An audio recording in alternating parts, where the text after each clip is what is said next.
Thank you. Bismillah ar-Rahman ar-Rahim. Mr. Secretary General, Prime Minister Trudeau, Prime Minister Holness. First of all, I want to thank you for initiating this conference because this is, as we all know, a global issue. It's a global problem and it needs a global solution.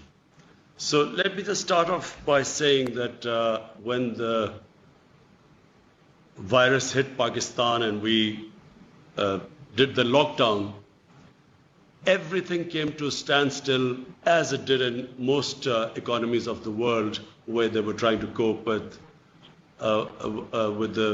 stopping the spread of the coronavirus. And when everything came to a standstill, the biggest issue for us was how to look after the most vulnerable section of our population. And the people affected in the non-formal sector of our economy. We in our country, out of a population of 220 million people, the vulnerable section of the society was almost 150 million people. Non-formal sector, daily wages, weekly wages, whose family depended upon them earning money so that they could eat. So we then started this big cash handout, one of the biggest programs in Pakistan's history. We doled out $8 billion to stimulate our economy and, of course, to give cash to the most vulnerable section of our society. But the problem was, and the problem is, we have falling exports. We have falling remittances. We were trying to big, ambitious plans to revive our tourism sector. All this took a nosedive. And I know that this is the problem with most of the countries, but specifically the developing countries face this problem. To put things in perspective, the total amount of stimulus we could afford to give to our economy, and that was the biggest stimulus ever in our history, we managed to give $8 billion. And so when you compare it with countries like the United States, from what I heard, they're giving $3 trillion, Germany $1 trillion, euros, Japan $1 trillion.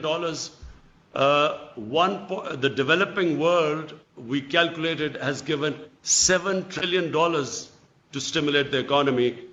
And when you compare that with the developing world, unfortunately, we do not have the fiscal space to revive our economy, to look after the most vulnerable section of our society. And in case of our country, we still have this huge, ambitious program of fighting climate change by planting 10 billion trees. So all this money got diverted into dealing with the effects of the coronavirus lockdown.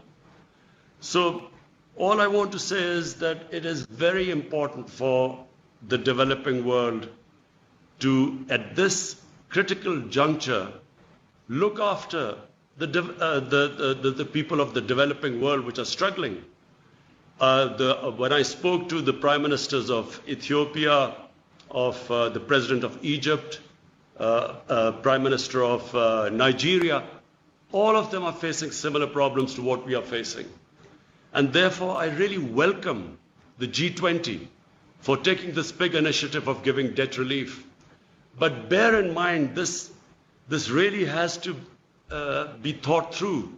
This stimulus, this help to the developing world, I'm afraid has to be much bigger than so far it is being envisaged. Because, you know, you have the developing world with 1.5 billion people.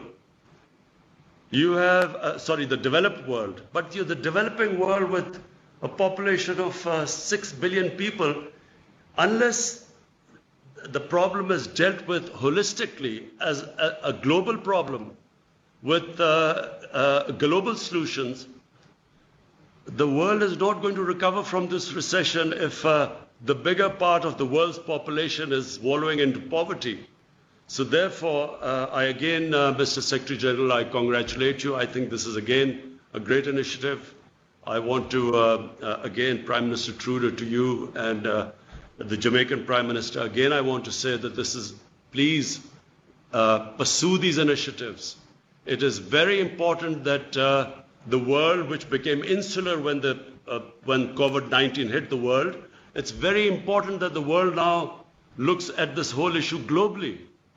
And therefore, I'm sure if the developed countries put their minds together and treat this as a global situation, I think that we will all come out of it unscathed.